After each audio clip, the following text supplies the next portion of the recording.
Today, we are at the beginning of a historic discovery. We are going to spend 8 days in total darkness to explore the exact depth of Krubera Cave, which scientists consider to be the deepest cave in the world. We are even hoping to discover new animal species that have been isolated in this subterranean world for millions of years. During this expedition, we are going to cover a distance of almost 5 kilometers, and every one of us will lose 10 kilograms on average. Curiosity brought me here, but it is too risky. Let's descend to the deepest point of the world's deepest cave. The explored part of Krubera is 2,199 meters deep, but its true depth is still a mystery. The last update to its map was over a decade ago.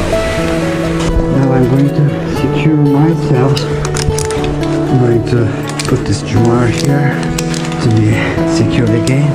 I'm going to tie this new station's rope to my stop descender to descend further. I'm good to go. I'll take this securing point off. Jar and take it off. Time to descend. At the cave's deepest accessible point, there lies a dangerous siphon never passed until now. Yet our goal with the Russian speleologist team is to push further. I even signed a contract accepting that this expedition could literally cost me my life. For over 20 years, Crimean Federal University lecturer Gennady Samokin has worked on this cave. The hardest part is always the entrance part. I've been training for over a year to join this expedition and document it. During these shoots, I'll come face to face with life-threatening situations on 4 separate occasions. Time to connect to this station. I'm gonna secure myself first. Now I am connected to 2 securing points. Any mistake can be fatal. That's why we use 3 securing points. Deep, slippery wells, tight squeezes, siphons where there is no air, and freezing temperatures. That's what we're about to face. It's time to take this off and then this off. Now we're gonna descend. Hello, Krubera. Pitch darkness. Free! These hooks and ropes you see are from previous expeditions. For more than 60 years, speleologists from around the world have come to Krubera, with no one yet measuring the exact depth of the cave. There's a real danger of rockfalls and sudden floods. Be careful with the rocks here. Even the most experts have lost their lives here for these reasons.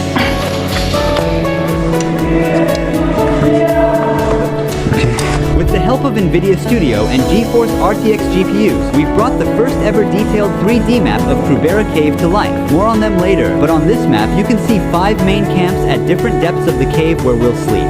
The camps are set up in a way that they are only 8-hour moving distance far from each other. We move 8 hours a day, then rest. Just because we're descending one after the other doesn't mean it's only us. We're actually a team of 2 groups, 11 people in total. And right at the beginning, I started to tangle myself. Because of confusion, I forgot to put my stop descender on and carelessly unlocked my most vital securing point.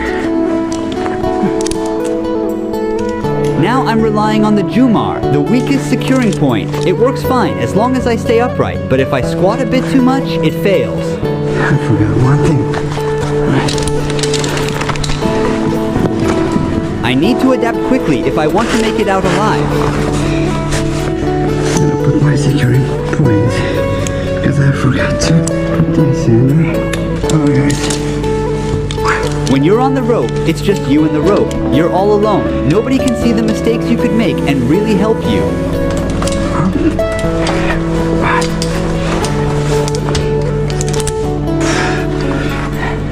Whoa. This pedal got away from me. I need to put it back on. If I fall from here, I don't think I'm gonna be alive. The average speed of moving through the cave is 100 meters per hour. Our ascending speed and descending speed are the same. We also carry our bags with us in the cave. The temperature is only 3 degrees Celsius, so being here is not different from being inside of a giant fridge. Hey man, how are you?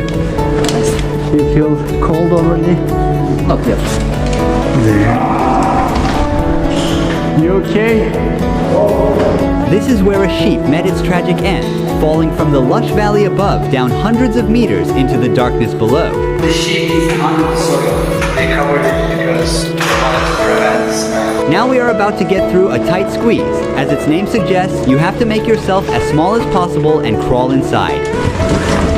Let it go. I'll go after it.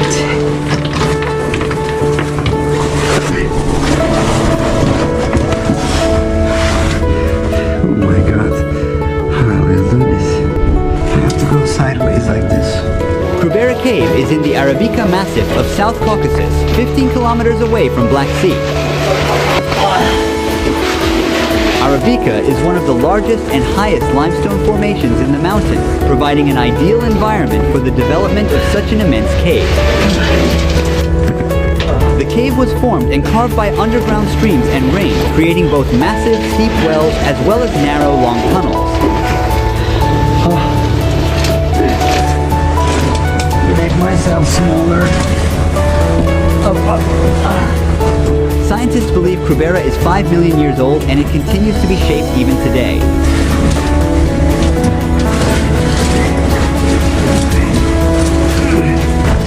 These squeezes are very hard. They say don't feel claustrophobia until you get stuck.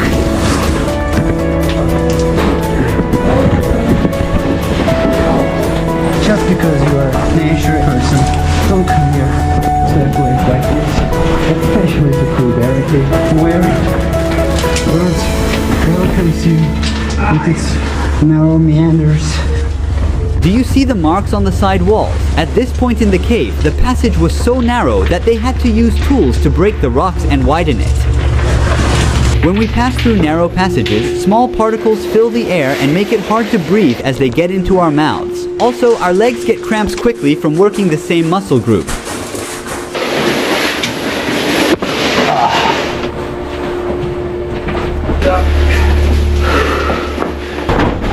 It's better if you go slow. Oh, alright. Here you can see the wire. This wire goes for 2000 meters Yes. and allows the phone to work. Unfortunately, some broken somewhere. It was likely damaged by a recent flood. We're completely cut off from the outside world for the next 8 days. We have two possible ways here. Yes. There is an arrow on the wall that shows the correct way.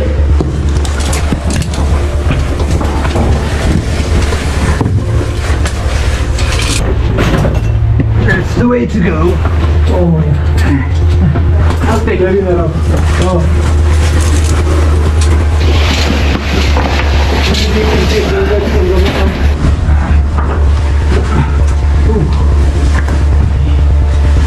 Very narrow, man.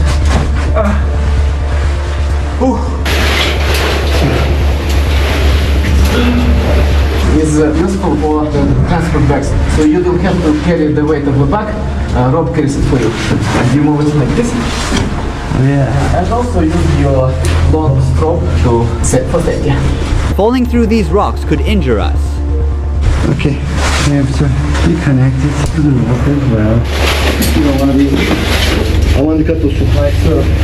You don't want to be. I want to go to supply so. I was almost gonna fall.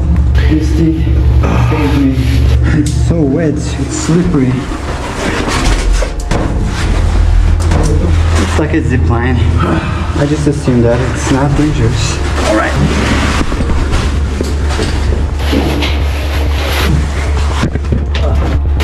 The big well starts. How you feel, Odak? I took the pill, so it's easy now. What type of a pill? A painkiller. It has been a long way. We're about to arrive at the first camp. If you see, this is the big well, 105 meters.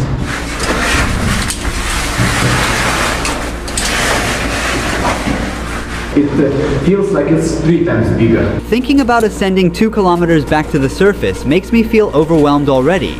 The rope fibers got stuck in the stop descender mechanism. If I couldn't get them out, I would have to leave the stop descender here, and I wouldn't be able to go down any further. I would have to quit and climb back up. This panic caused me to tangle my rope and my bag's rope.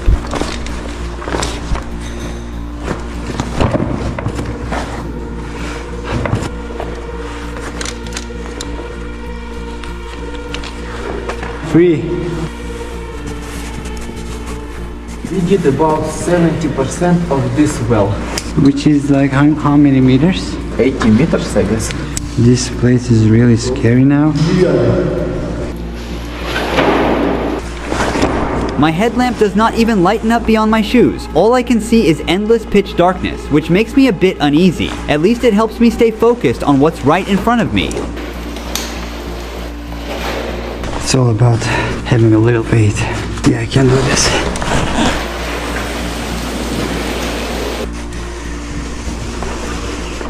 It shocks the rope. Intense shock loads on the ropes from sudden falls like these can break the rope because of the high tension. It can also seriously damage my spine. But it doesn't go very smooth.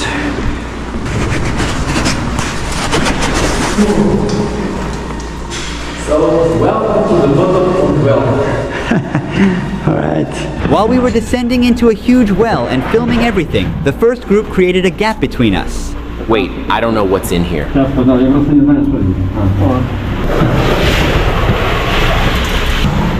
But I don't fit here. I'm too large.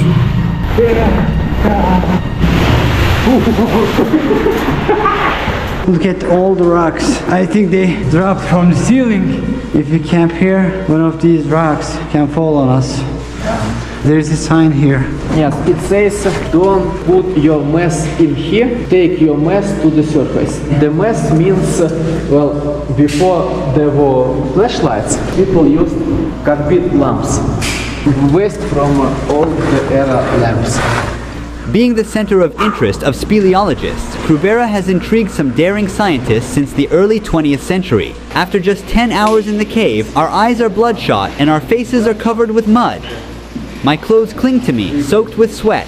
We managed to descend another 150 meters more and finally made it to our first camp. We're currently at minus 350 meters from the surface after a solid 12-hour descent, while some of the experienced cavers in the team went straight to camp minus 700. Hurry up, crawl.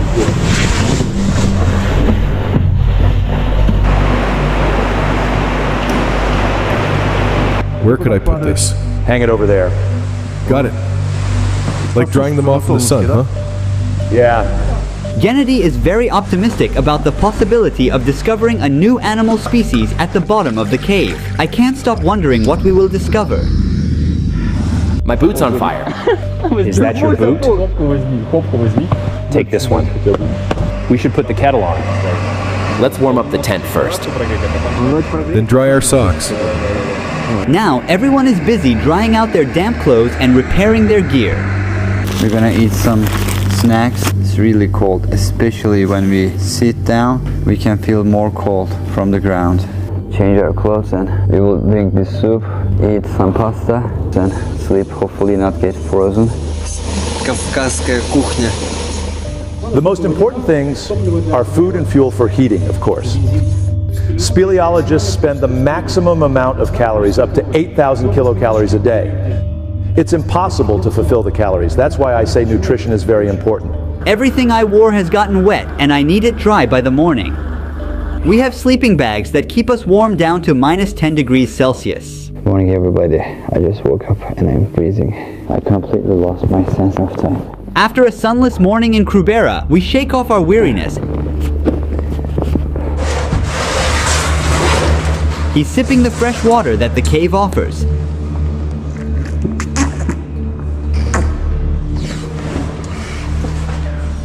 Everybody gears up for the descent. How are you feeling? Better than yesterday. I'm feeling a little more combative. I'm gonna put on my thermal underwear, then wear this costume, wear my boots, my waterproof gloves, my helmet. This is my harness. Hey everybody. You look like Terminators. horizontal tunnel. Then another big well, 115 meters long. Another tunnel. From there, some ropes down and up, and horizontal like tunnels again. And then? After that, the last well is 30 meters. Then we like go a little bit more and find the camp. I also asked him if we could catch up with the first group. It will take like about 2.5 hours to get, maybe like less, but I don't know when they will move out. Right. They think we are slow and they want to wait as much as possible. If you want to pee, you have to take all this gear off, which will take any person about 30 minutes. If you are in a hurry, you might pee on yourself. Sometimes it's a better idea to do so. Free? Let that go, which pulls me down. It's not like Earth, it's like an alien planet. No life here. Bye bye. Bye. Alright, good luck. Yeah, you too. This works, yeah. Wonderful.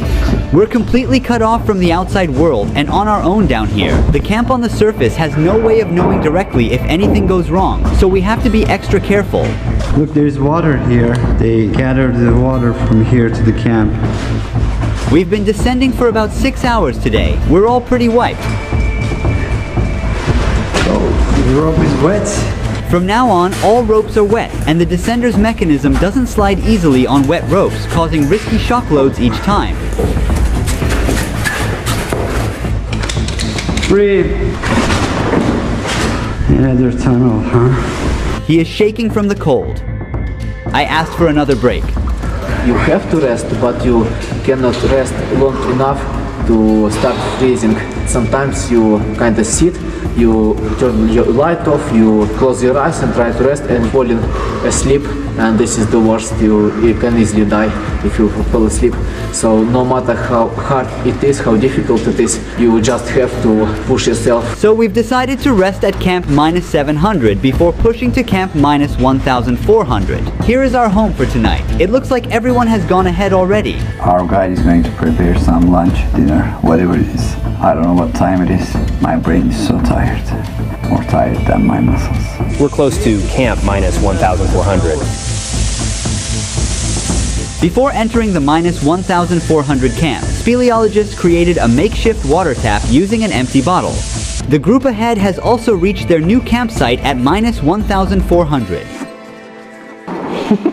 Why are you pointing at the tent? It's going to fly off your hand.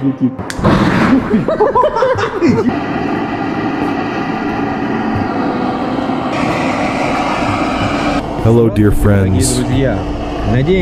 We hope everybody is alive and well. We hope you haven't lost your team spirit. We believe that you will succeed and you will be able to find something beautiful for this underground world. We look forward to seeing you soon. With our love, your friends. There's nothing like a cold cave shower under a waterfall to wash off the mud, sweat, and exhaustion after days of exploring. The water's not that cold. You feel warmer if you get used to it. All right. After a rough sleep, some are stretching their tired muscles, others are putting on their gear. Everyone is getting ready to dive further into the depths of Krubera. His knee pads are torn. He will stitch up new ones.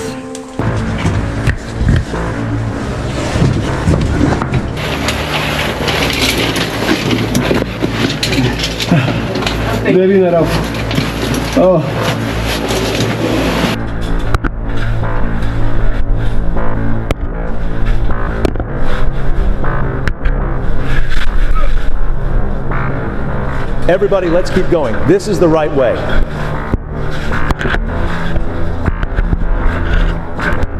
When moving in the dark, the light from headlamps can sometimes block the other's view. But bend your goddamn headlight down. I can't see anything.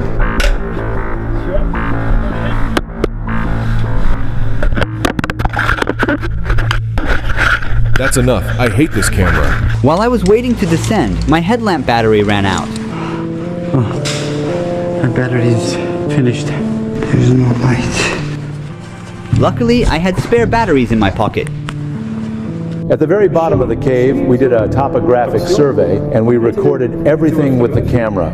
As we go deeper into Krubera, I wonder how the animals have evolved here in the darkness. So far, I haven't crossed with any creature, but it makes me think where there's water, there's a chance for life to exist. Cave is so wet now. In cave, your biological clock is always off.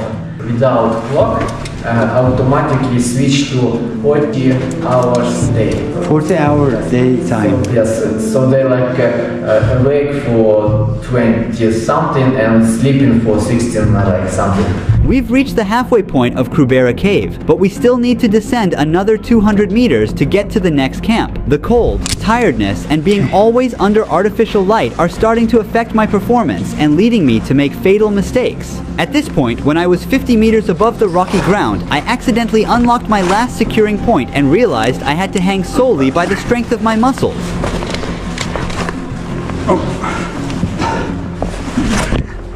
I forgot putting my descender on. Every second, my muscles are getting tired. If I fail to lock my carabiner and fall, I will certainly lose my life. The way I attach the carabiner is extremely risky, and it could open at any time. I also got my glove jammed. Alright.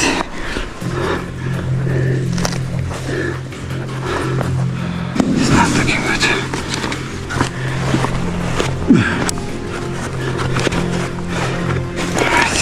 It requires full dedication. One small mistake can kill you. Now I'm good to go.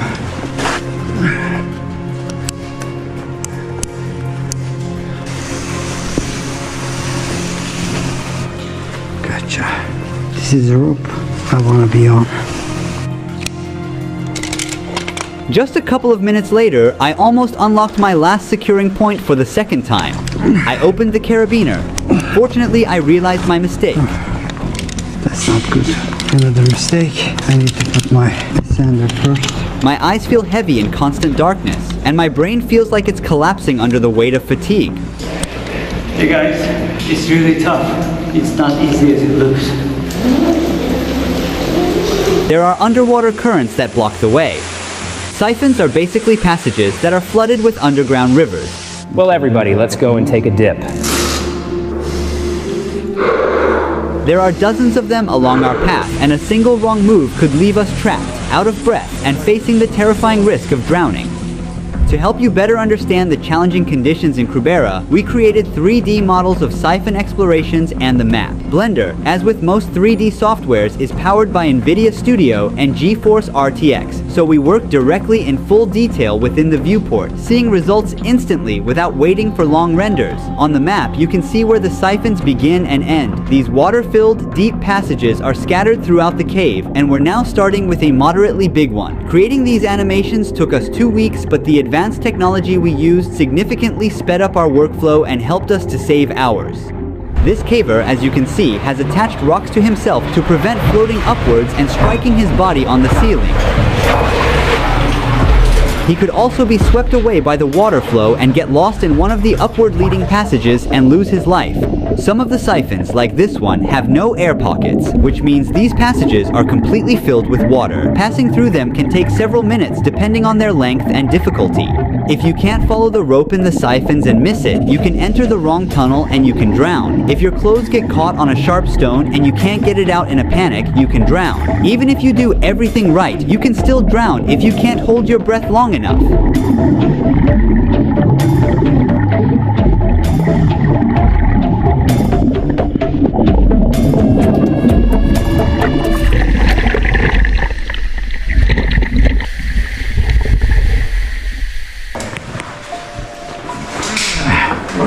We made it back to the camp at -700 after a 6-hour exhausting climb. I was starting to lose focus from the cold and exhaustion, so the speleologist didn't think it was safe for me to keep going and asked me to wait for them back at camp. Thankfully, there's enough water and snacks here to keep us going for the coming days.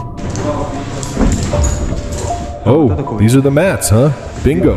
The sudden and powerful flooding at camp -1640 lifted the leftover mats off the ground, leaving them stuck high above. It looks like this place was totally submerged. We didn't know it at the time, but while we were in the cave with no connection with the surface camp, it started raining, which means a real risk of flooding. The footage you're seeing now is from a few years ago. As you can see, people barely made out. Similar floods could destroy our camps and the passages. Everybody got so wet. Look how we dry ourselves off. It's a good idea. After a wet and chilly night in the cave, the speleologists are preparing their gear for the big days ahead. They will measure the exact depth of the cave and might even discover new animal species unknown to mankind. Minus 1,640. Let's get started. The sharp icicle-like structures hanging from the roof are called stalactites. These formations grow incredibly slowly, typically less than 10 centimeters in 1,000 years. They form when water drips down and calcium carbonate deposits build up over time. Is there any space for me there? Yeah. The team is extra careful to avoid damaging them.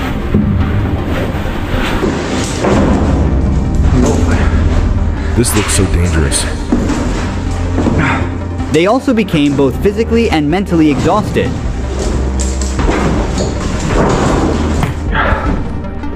It is too low. It needs to be higher. We will hang out more laundry. Finally, they made it to camp minus 1,960, which is the last and the most uncomfortable camp due to its limited space. Is it okay if I pee on you? The team was unable to even stand up properly the entire time they were in this small gallery. The camp is minus 1,960 meters down. It's one of the deepest camps in the world. Some of us are soaked entirely, and we all have bruised eyes. Some went down to minus 2,080 already. The camp, of course, is not very comfortable here. The flood constantly washes away all the mats. As for the two captains' siphon, it starts about 200 meters down from here. After days of relentless effort, the team has finally reached the deepest point in Krubera that humankind has ever explored. Gennady and his teammate are now working to precisely map Krubera's depths. Measuring the deep underground is much more challenging than measuring the surface, as GPS signals are useless. A laser rangefinder is used, which is capable of calculating indirect heights and distances between 2 points. He is proceeding to the outermost edge for the exact calculation.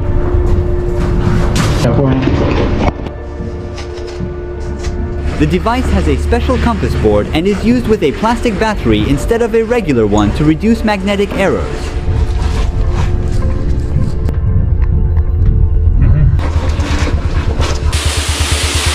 Not on our left, not on our right. Where to go? There is no other way. What? There is no other way. I understand. He has to get wet for this calculation.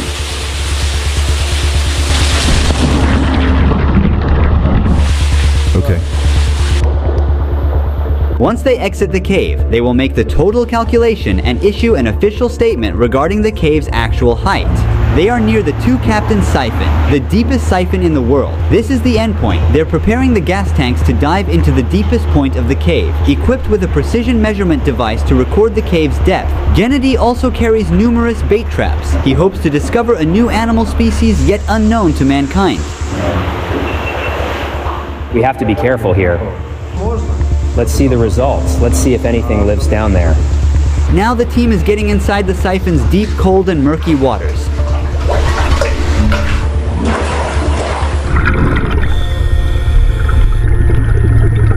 They have already marked some parts of the two captains' siphon during their previous expeditions, but they have had difficulty discovering it entirely. There are sections that have remained a mystery, but now their secrets are about to be unveiled.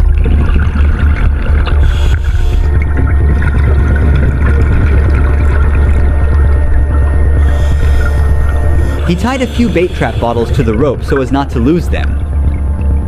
On their way back, they didn't notice it, but the camera captured it. A small, completely transparent animal was lurking in the water. Then another animal showed up, but that also went unnoticed. What is this? These animals are blind due to the absence of light. Fortunately, the team managed to capture an exceptionally unique animal in the trap. They also encountered another highly distinct-looking animal purely by chance. The footage you're seeing has never been captured before. There it is. There is the fish. Let's not lose it. Wow, what is this? Let's get this one right away. If these animals are unique to this cave and have never been spotted before, these findings will be added to the precious library of human knowledge, a significant step for mankind. We have documented them on video. Most of these creatures are transparent as they have evolved in total darkness. But the other creature they pulled from the trap is not a new discovery. It was identified in 2013 and it only lives in Krubera Cave. Its name is Gammarus kruberian. Amazing news. I'm just in shock. I'm realizing that we live in a beautiful world. Depth measurements of the two captains' siphon and consequently the cave have also been collected. Could this discovery confirm Krubera as the Earth's deepest known cave and lead to its inclusion in geography textbooks? Now it's time to ascend to uncover the truth about Krubera Cave.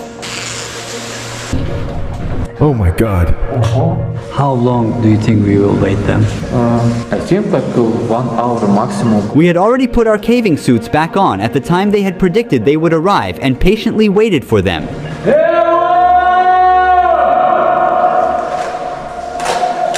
I hear them.